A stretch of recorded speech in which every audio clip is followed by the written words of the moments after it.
In this video, you'll learn how to create an alarm on your Samsung Galaxy Z Fold 7.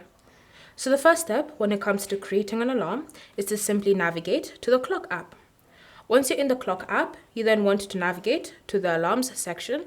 And then from here, you're going to tap on this plus icon in order for you to start creating an alarm.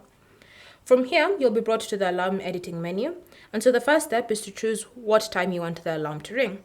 Now, it can be early morning, in the afternoon, or even at night, but it's completely up to you to decide what time you want. Once you've entered in the time, you're then going to choose whether it's going to be a repeat alarm or it's just going to ring once.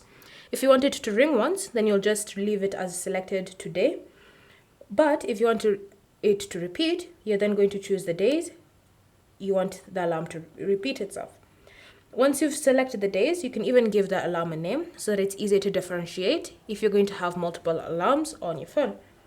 You can also choose to change the alarm sound, so you can tap on it like that and choose where you're going to be getting your alarm sound from, whether it's from a system ringtone or a Spotify playlist or even a Bixby alarm.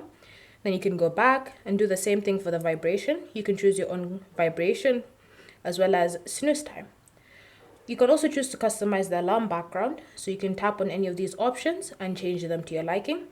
And so once you're happy with the customizations that you've made, you're then going to tap on save to apply the changes. So from here, you should see your newly created alarm listed in the menu right there, ready for you to use on your Samsung Galaxy Z Fold 7. Thanks for watching. If you have any questions or comments, leave them down below and we'll get back to you.